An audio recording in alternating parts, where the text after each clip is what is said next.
What would you do if the person you loved most, the one you trusted with your entire soul, betrayed you? Stick with me till the end, because my story isn't just about betrayal, it's about revenge. And trust me, you'll want to hear how it ends. So tell me, was I too cruel, or did he deserve everything I did to him? Drop your thoughts below, and don't forget to subscribe if you want more true stories where karma finally catches up. If someone had asked me 5 years ago what my life was like, I would have smiled, maybe even blushed, and said, perfect. Absolutely perfect. Because back then, it truly felt that way. I was 27 when I married Daniel. He wasn't just my husband. He was my best friend, my confidant, my partner in every sense of the word. From the moment we met at a mutual friend's wedding, I felt as if fate had nudged me toward him. He was charming, tall with an easy smile, and had this way of making everyone in the room feel seen. But when his eyes landed on me, when he laughed at my clumsy jokes and leaned closer, as though I was the only person worth listening to, that's when I knew I was falling. And fall I did. Our love was the kind you read about in books. Late night drives with the windows down, long talks about dreams and fears, cooking disasters in our tiny kitchen that always ended with us laughing on the floor. He used to leave me little notes on the fridge. Good luck on your meeting, love. Kill it. Or dinner tonight's on me. Wear that blue dress I love. Those small gestures made me feel cherished, like I was the luckiest woman alive. We got married after 2 years of dating, in a small ceremony by the lake. My parents cried. His mother hugged me like her own daughter. And when Daniel whispered his vows, promising me forever, I believed him. I believed every single word. The first few years of marriage were blissful. We bought a cozy home in the suburbs, a little 2-story house with white shutters and a garden I loved tending. Daniel would mow the lawn on Sundays while I fussed over my roses. At night, we'd curl up on the couch, his arms wrapped around me, watching TV until we dozed off. I thought we were building a life together. And maybe that's why I missed the signs at first. It started subtly. A late night at work here, a canceled date night there. Daniel, who once couldn't go a day without telling me about every little detail of his day, suddenly grew quieter. He brushed off my questions with a smile, saying he was just tired or stressed. I wanted to believe him. God, I wanted to believe him. I told myself every marriage goes through phases, that it was normal for the initial fire to dim into something calmer. But deep down, something unsettled me. I could feel a distance creeping in. Invisible but undeniable, like a shadow that lingered no matter how much light I tried to shine. Still, I held on. I planned little surprises, his favorite dinner, tickets to that band he loved, even a spontaneous weekend getaway. He appreciated them, or at least he said he did, but his eyes didn't light up the way they used to. He seemed distracted, like part of him was somewhere else entirely. There was one night I'll never forget. I had made pasta, his favorite, and opened a bottle of red wine. I even wore the silk dress he'd once said made me look like a goddess. I waited for him, excited like a schoolgirl. But when he walked through the door, hours late, he didn't notice the candles or the dress. He barely glanced at the table before muttering, "I already ate with the guys after work. Sorry, babe." And just like that, he went upstairs, leaving me alone with the untouched food and the flickering candles that felt more like mockery than romance. I cried that night, quietly so he wouldn't hear, because I didn't want to seem needy or insecure. I told myself it was just a rough patch, that love was stronger than this. But love can't survive on blind faith forever. The little cracks in our marriage grew wider. He started guarding his phone, keeping it face down on the table, slipping it into his pocket whenever I entered the room. Once I caught a glimpse of a message that flashed on his screen, just a name, Sophie, with a heart emoji. When I asked him about it, he laughed. "It's just a coworker. Don't be silly." I wanted to believe him. I forced myself to believe him. Because the alternative, the thought that my Daniel, the man who vowed to love me till death, could betray me, was too unbearable to accept. So I carried on, playing the role of the perfect wife, smiling at dinner parties, holding his hand in public, pretending our marriage was as flawless as everyone thought it was. I told myself this was temporary, that he would come back to me. But deep inside, a seed of doubt had been planted. And no matter how much I tried to smother it, It grew. I remember lying awake at night, staring at the ceiling while he slept beside me, wondering who he was dreaming about. Was it me? Or was it her? That question began to haunt me. And slowly, almost imperceptibly, my love started to mix with something darker. Not anger yet. Not bitterness. But a quiet, aching sadness that sat heavy in my chest, whispering that my perfect marriage wasn't so perfect after all. Little did I know then, that sadness would soon ignite into something far stronger. Something sharper. Because when the truth finally revealed itself, it didn't just break me. It changed me. Forever. If chapter 1 was the slow dimming of a candle, chapter 2 was the moment I realized the flame might be dying out completely. I kept telling myself that Daniel was just stressed. That the extra hours at work, the shorter conversations, the way he barely touched me anymore, it was all just temporary. I repeated those words like a prayer, clinging to them the way a drowning person clings to driftwood. But denial can only carry you so far. The first undeniable sign came one Thursday evening. Daniel had always been punctual. If he said he'd be home by 7, he'd walk through that door at 6:59 with his tie loosened, and a smile that melted away the day's exhaustion. But that night, 7 came and went. 8. 9. No text. No call. By 10, my hands were trembling as I dialed his number. Straight to voicemail. I sat by the window, watching the headlights of passing cars, each one making my heart race with hope before fading into disappointment. Finally, at almost midnight, his key turned in the lock. Daniel. I blurted, standing up, relief and anger colliding. Where have you been? I've been worried sick. He froze for a moment, like a deer caught in headlights. Then his expression softened into a tired smile. I told you, love. Big project at work. We're drowning. I must have left my phone on silent. I'm sorry. I wanted to believe him. I really did. But his shirt was wrinkled in a way that didn't look like office work, his hair slightly mussed, and there was a faint trace of perfume clinging to him. Sweet floral, not my scent. I remember leaning closer, my voice barely a whisper. You smell different. He chuckled, pressing a kiss to my forehead. You're imagining things. One of my coworkers wears too much perfume. It probably rubbed off. And just like that, he brushed past me, heading upstairs. But his words didn't erase the scent. That perfume lingered, wrapping around me like a cruel reminder that something wasn't right. From then on, the signs multiplied. His phone became his most guarded possession. Daniel, who used to leave it lying around without a care, now carried it everywhere. Into the bathroom, into the shower, even tucking it under his pillow at night. Once, while he was showering, I reached for it, my heart pounding. But the screen demanded a new passcode. One I didn't know. That was the night I realized he had changed his password. When I asked him why, he shrugged casually. Work stuff. Confidential emails. You know how it is. But I didn't know. And more importantly, I didn't believe him. His wardrobe changed too. Suddenly, he was dressing sharper, spending longer in front of the mirror. The man who once hated cologne now wore it every day. And it wasn't the scent I had bought him. When I asked about it, he laughed again. Always laughing. Always brushing things off. I just felt like switching things up. But laughter can't mask lies forever. There were nights he came home with a strange glow in his eyes. Not happiness. No, it was something else. A kind of restlessness.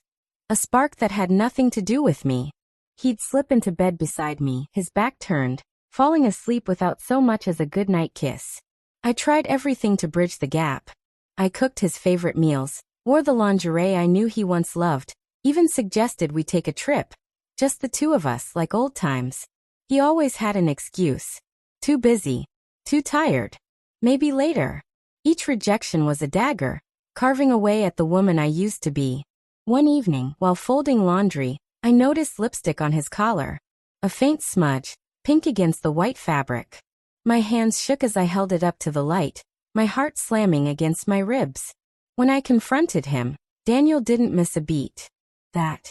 Oh, come on, babe. One of the girls at work hugged me. You know how they are. But I didn't know. And I didn't believe. Something inside me broke that night. Because I realized I wasn't crazy. I wasn't paranoid. My instincts were screaming the truth, and the truth was ugly. Daniel was hiding something from me. The hardest part wasn't the suspicion, it was the loneliness. I couldn't tell anyone. Not my friends, not my family. To the outside world, Daniel and I were still the perfect couple. If I spoke the truth, if I admitted what I suspected, it would shatter that illusion. And maybe I wasn't ready for that. So I carried the burden alone, smiling at dinner parties while my heart crumbled, laughing at his jokes while wondering who else he was making laugh behind my back. At night, I lay awake listening to his steady breathing, wondering if he ever thought about me the way I thought about him, or if his mind was filled with someone else. The distance between us grew into an ocean, and I was drowning. And yet a part of me still clung to hope. Maybe I was wrong. Maybe I was overthinking. Maybe love could fix this. But deep down, I knew the truth was waiting, lurking just out of sight. And when it finally surfaced, it wouldn't just confirm my worst fears. It would destroy me. Forever. They say intuition is a woman's sixth sense. That when your gut whispers something, you should listen. I didn't want to listen. For weeks, I fought against it. I told myself I was paranoid, that I was inventing stories in my head because I couldn't handle a rough patch in our marriage. But intuition doesn't fade, it sharpens. It digs into you, demanding attention. And mine was screaming. I needed the truth. And the truth came on a rainy Friday night. Daniel had left his laptop open on the kitchen counter. That in itself was unusual. He usually kept it tucked away in his office, guarded like his phone. But that night, maybe he was distracted. Maybe he trusted me too much. Or maybe fate decided I had suffered long enough. The screen was asleep, but the faint glow tempted me. My heart pounded as I brushed my fingers across the trackpad. The screen lit up. No password. Emails. At first, I hesitated. Wasn't this an invasion of privacy? But then I thought about the perfume, the lipstick, the late nights, the locked phone. Privacy? He had forfeited that the moment he started hiding from me. I clicked. And there it was. A folder in his inbox labeled innocently, work. Inside, messages that were anything but work. The first one I opened was from her. The subject line, last night 2 hearts. My stomach dropped as I read. I can't stop thinking about you. The way you kissed me, the way you touched me. I'm still trembling. Counting the hours until I see you again. Yours always. Always. That word stabbed me. I clicked another. And another. Each one worse than the last. Promises of secret weekends. Complaints about me. Jokes about how naive I was. One even included a picture. Her lips pressed against his cheek, her eyes mischievous, his smile wide and genuine in a way I hadn't seen in months. My hands shook so badly the mouse slipped from my grip. This was it. The truth I had dreaded. The truth that shattered me. My husband, the man I had loved with every fiber of my being, was cheating on me. And not just cheating. Loving someone else. I staggered back, pressing a hand to my mouth to stifle the sob that tore from my chest. Tears blurred my vision as I scrolled through message after message. Each one another nail in the coffin of my marriage. He called her baby. He told her she was the reason he smiled again. He even told her things he used to tell me. That cut the deepest. Because it wasn't just betrayal, it was replacement. I don't remember how long I sat there, staring at the glowing screen while the rain hammered against the windows. Minutes, hours, it blurred together. All I know is that when Daniel finally walked through the door, shaking the rain from his jacket, I was still there, still broken, still holding the truth in my hands. He froze when he saw me. His eyes flicked from me to the laptop. His face drained of color. "Anna," he began, his voice weak. I stood up, my body trembling. "How long?" My voice cracked. "How long have you been lying to me?" He opened his mouth, closed it again, ran a hand through his wet hair. "It's not what it looks like." I laughed. The sound was bitter, foreign, nothing like me. "Not what it looks like. Daniel, I've read everything. The emails. The pictures. Don't you dare stand there and tell me it's not what it looks like." He stepped closer, hands raised like I was a wild animal he needed to calm. "Anna, please. You don't understand. Things have been different between us. I didn't mean for this to happen. Different between us? I felt something inside me snap. Different? That's your excuse? Instead of talking to me, instead of trying to fix it, you ran into someone else's arms. His jaw clenched. He didn't answer. And that silence spoke louder than any confession ever could. I shook my head, tears streaming down my face. I gave you everything, Daniel.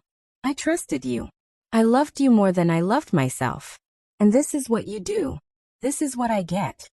He tried to reach for me. I pulled back. Don't touch me. For the first time since I had known him, he looked small. Ashamed. But not ashamed enough to stop. Not ashamed enough to beg for forgiveness the way I wanted him to. No. His silence told me everything. He wasn't sorry for what he'd done. He was sorry he got caught. That realization broke me in a way I can't describe. Because I knew in that moment, the man I thought I married no longer existed. Maybe he never had. I spent that night in the guest room, curled up on the bed, clutching a pillow to my chest. I cried until my throat was raw, until my body ached from sobbing. Every laugh we had shared, every promise he had made, every vow he whispered at the altar replayed in my head like cruel echoes. I kept asking myself, why wasn't I enough? But by dawn, as the first light seeped through the curtains, the question began to change. Why should I let him break me? He had chosen to betray me, to humiliate me, to take my love and toss it aside like it meant nothing. And maybe once, I would have begged him to stay. Maybe once, I would have fought for him. But not anymore. Not after seeing the way he smiled at her in that photo. That wasn't the smile of a mistake. That was the smile of a man who had already replaced me. So I made a decision. If he thought he could betray me and walk away unscathed, he was wrong. Because I wasn't going to let this story end with me broken and him happy. No.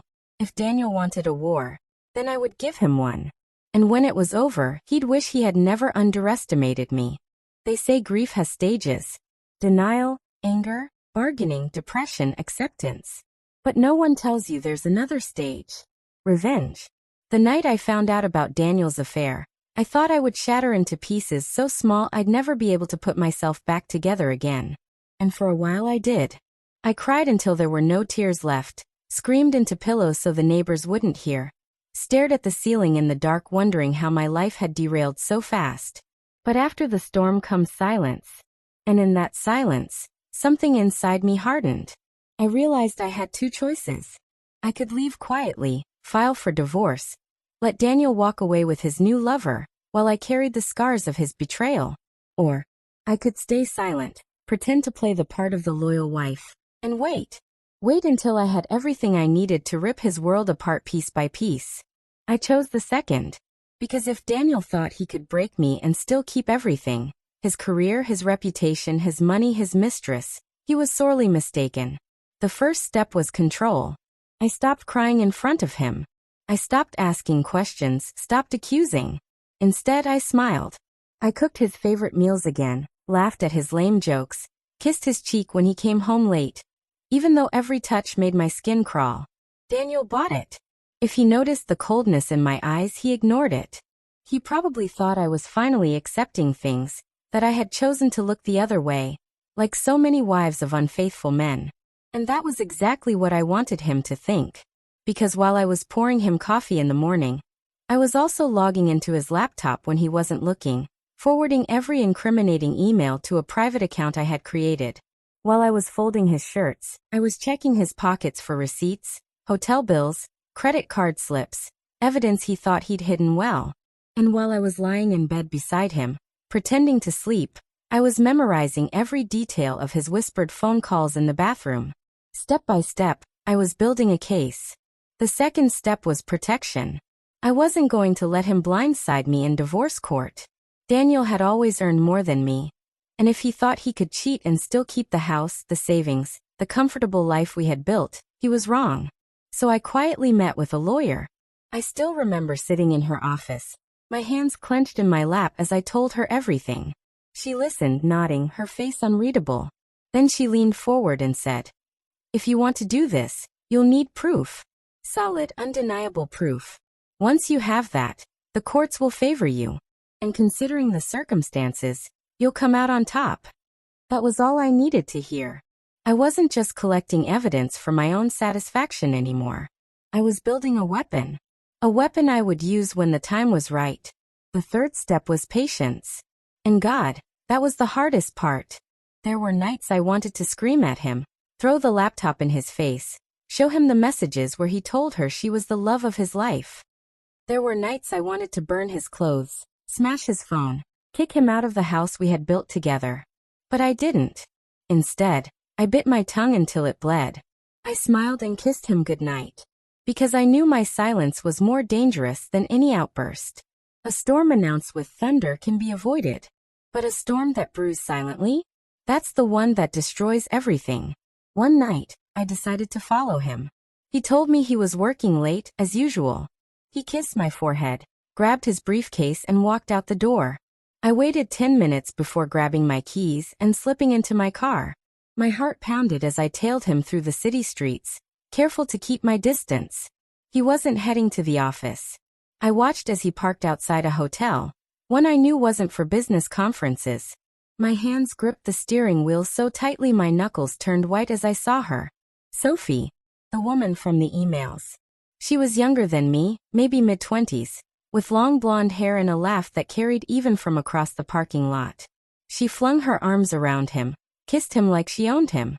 And he kissed her back with a passion he hadn't shown me in years. The sight should have broken me. Instead, it steeled me. I pulled out my phone and took pictures. Dozens of them. Daniel with his arms around her. Daniel kissing her. Daniel walking into the hotel room with her. Proof. Cold, undeniable proof. That night, when he slipped back into bed at 2 in the morning smelling of her perfume, I didn't flinch. I didn't cry. I just lay there staring at the ceiling, whispering silently to myself. Soon. Very soon. Over the next few weeks, I became an actress.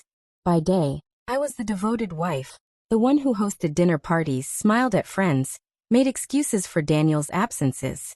By night, I was the silent storm, compiling evidence, planning every detail of how I would dismantle him. I researched his finances, quietly moved some of our joint money into an account only I could access. I found out where Sophie worked, who her friends were, what her weaknesses might be. Every secret he thought he had was no longer his. It was mine. And the best part? He had no idea. One evening while he showered, his phone buzzed on the nightstand. For the first time in months, he'd forgotten to take it with him. My hands shook as I picked it up. No passcode. My heart skipped. It was unlocked. I scrolled through his messages, my stomach churning with every, "I miss you," and every heart emoji exchanged with Sophie. But then I found something even better. Plans. They were planning a trip together. A weekend getaway. That was it. That was my moment. Because if Daniel wanted to spend his future with her, I was going to make sure it was a future where he had nothing left. No house. No money. No reputation. Nothing. Just her. And when the dust settled, he'd realize she wasn't worth what he'd lost. As I set my phone down that night, listening to the shower run, I caught my reflection in the mirror. I barely recognized the woman staring back at me.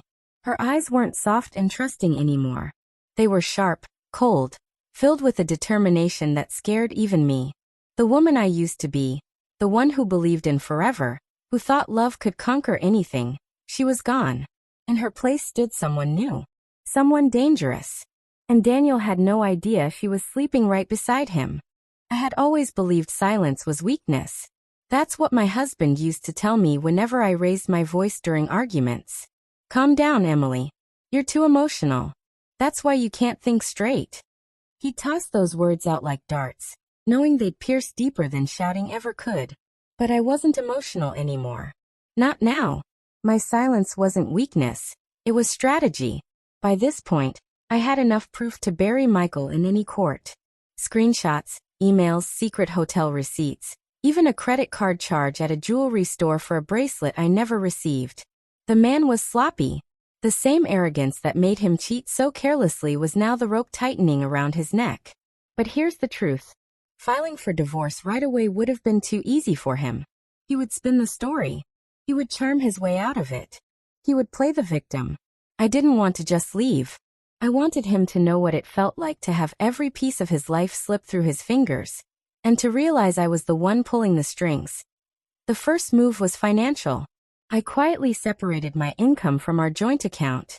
He never noticed. Why would he? In his mind, I was still the dutiful wife who managed groceries, bills, and school donations while he handled the big investments.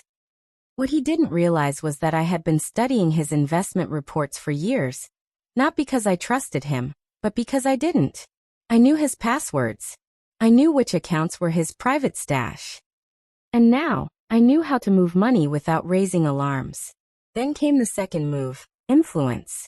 Michael had built his reputation in our town as the charming, reliable man who always had a smile ready for the neighbors. But reputations are fragile. One whisper, one crack, one carefully placed story in the right ear, and that perfect image could crumble. I didn't go loud. Not yet. Instead, I started small. At dinner parties, when someone mentioned Michael's late nights at the office, I would sigh just a little too heavily. Not enough to accuse, but enough to plant doubt. When a neighbor asked about our anniversary plans, I'd smile and say, "Oh, Michael's been so busy with work lately. I hardly see him these days." It was the kind of softness people believe more than shouting. It was believable. It made them start to watch him differently. I watched Michael unravel slowly. He was still cocky with me, but I could see the cracks forming. His phone never left his side. He'd step outside to take calls. He'd get nervous if I walked into the room too quickly. He thought he was controlling the narrative, but he was wrong. The true shift happened when I turned his mistress against him. Her name was Claire. She was younger than me, of course. Aren't they always? But she wasn't naive. She believed he was going to leave me for her. The fool actually thought she was special. So I reached out. A simple message on social media. Nothing dramatic, just, "Claire, I'm not angry with you. But you deserve to know who Michael really is. He's lied to you, just like he's lied to me. He won't leave me. He won't marry you. You're just a placeholder until he gets bored." I attached screenshots. Not everything, just enough to shake her confidence. Within hours, she replied. Rage, confusion, heartbreak. It was all there in her words. She called him, she confronted him, she demanded answers. And while he scrambled to calm her down, he had no idea I was watching everything unfold like a conductor of a symphony. Every fight they had was another string I pulled. Every tear she shed was another crack in his mask. One evening, Michael stumbled into the house after another supposed work dinner. He smelled of whiskey and cheap perfume. His tie was loose, his hair slightly disheveled. "Emily," he said, slurring just slightly. "Why are you looking at me like that?" I tilted my head. Like what? Suspicion flickered in his eyes. He wanted me to explode. He wanted me to scream, cry, throw things, because that would mean I was still under his control. Instead, I smiled calmly and turned back to the dishes. That's when the fear began. Not minus. He didn't understand why I wasn't fighting him. He didn't understand why I wasn't begging for answers. And when people don't understand, they panic. He started staying home more often, shadowing me, asking little questions like, "Who are you talking to on the phone?" Or, "Why are you on the computer so much lately?" Oh, Michael, you should have asked yourself those questions months ago. The beauty of revenge isn't just the end result, it's the journey. The moment when your enemy realizes they're no longer the hunter, but the hunted. I arranged a dinner party, invited friends, neighbors, a few colleagues of his. Michael thought it was a reconciliation gesture, my way of saving face after our recent coldness. He strutted around, laughing, pouring wine, being the perfect host. But halfway through, I made my move. When dessert was served, I stood up with a smile. "I'd like to make a toast," I said. Glasses clinked. Heads turned. Michael beamed at me, probably thinking I was about to praise him. Instead, I said, "To the truth. It always finds its way out, no matter how deeply someone tries to bury it." I didn't say more. I didn't need to. His mistress had already texted me earlier that evening, promising she was done with him, and hinting she might show up if he didn't return her calls. Every eye at that table shifted toward him, and for the first time he didn't look like the confident husband. He looked cornered. As the night wound down, Michael followed me into the kitchen. His face was pale, his voice low. "What are you doing, Emily?" he demanded. I turned slowly, meeting his eyes with calm precision. "Taking back control." He opened his mouth, then closed it again. For once, he didn't have the words. And that silence was music to me. Because in that silence, he finally understood. The game wasn't his anymore. The first thing I noticed when I woke up that morning was silence. Not the comfortable silence of peace, but a tense, heavy quiet that weighed on the air like a storm waiting to break. I stared at the ceiling for a long time, wondering if today was the day everything would collapse, or the day I would finally bring it all down myself. Daniel was gone, of course. He'd left earlier than usual, without so much as a note or kiss on the cheek. Lately, he had been treating our home like a hotel, sneaking in late, sneaking out early, pretending that his endless work obligations justified the distance between us. But I knew the truth now, and knowing gave me power. I sat up, my mind replaying the weeks of subtle planning I had done in secret. The photos I had gathered, the credit card statements I had copied, the little whispers I had encouraged from his colleagues about strange business trips. Each piece fit into a puzzle that painted a picture of betrayal. Daniel thought I was naive. He thought I was too soft, too forgiving, too dependent on him to ever take a stand. But he was about to learn that when a woman has been broken by betrayal, she is capable of building something stronger from the ruins. Something that can destroy the very man who caused her pain.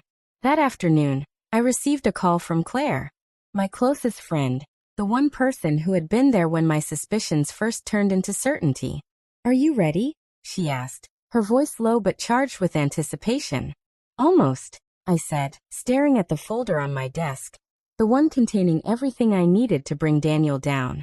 "I just need one last move before it all starts." Claire didn't hesitate. "Then make it count. Don't let him see it coming." Her words echoed in my chest. That was the plan all along. Daniel prided himself on being sharp, always 3 steps ahead of everyone. But not this time.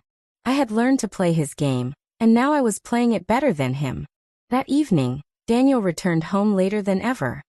He walked in with a forced smile and a bouquet of flowers, the kind of cheap last-minute gesture that screamed guilt more than affection. "For you," he said casually, dropping the flowers on the table as though they excused his absence. I accepted them with a smile. "They're beautiful. Thank you." But inside I was laughing. He didn't realize how transparent he had become. Every lie he told, every excuse he made, it was all unraveling. And soon, the whole world would see him for what he truly was. "Rough day?" I asked sweetly. "Yeah, you could say that," he muttered, loosening his tie. "Clients have been exhausting lately." "Clients?" Right. That must have been her new nickname.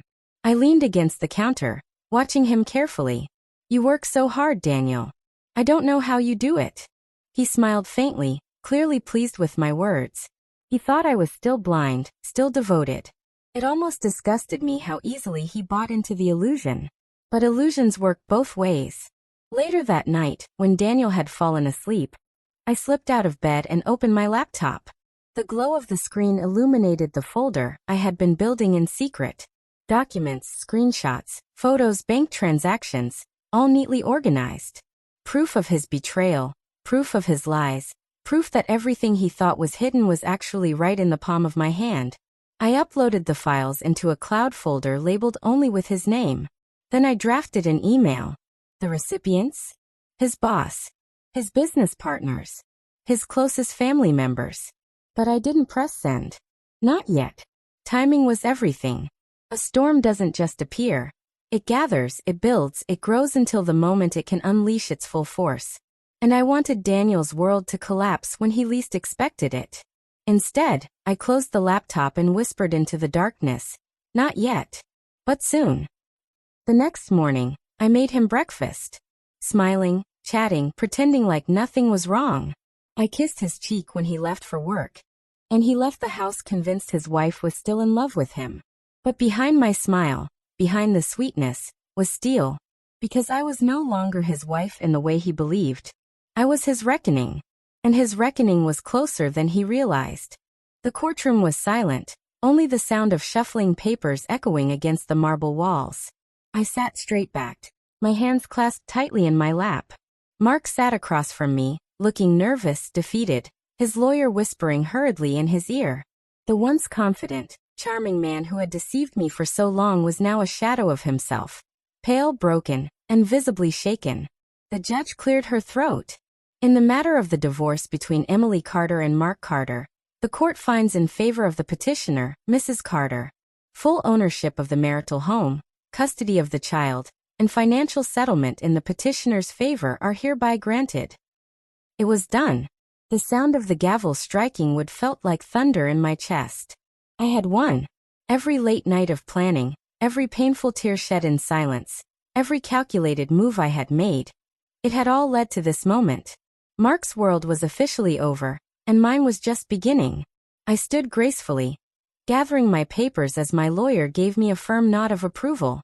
Mark looked at me then, his dark eyes wide with disbelief. His lips moved silently, as if trying to form words, but nothing came out. I didn't need his words. I didn't need his apologies. Walking out of that courtroom felt like stepping into a new life. For the first time in years, the heavy weight pressing on my chest was gone. The air was cleaner, brighter, freer. But revenge wasn't just about winning in court. No, it had to go deeper. It had to hurt where it mattered most. Weeks later, I stood at the window of my home, sipping a glass of wine. The house was quiet except for the soft hum of the wind against the glass panes.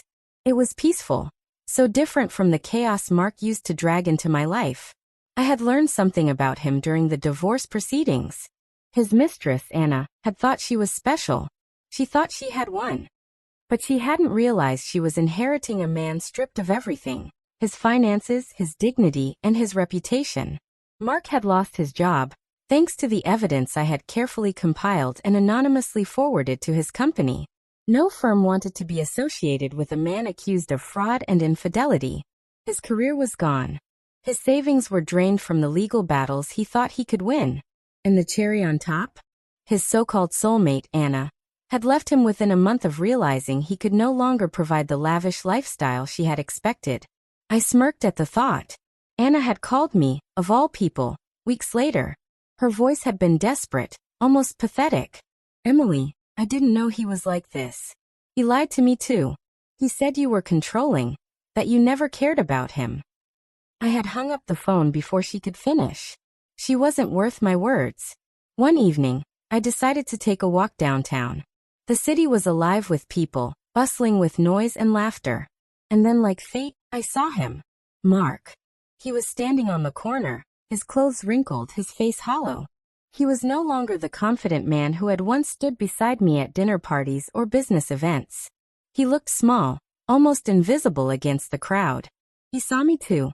His eyes widened, and for a moment he looked like he might approach me. But then he froze, realizing he had nothing left to say, nothing left to offer, nothing left at all. I turned away, my heels clicking against the pavement, my head held high. I didn't need to look back.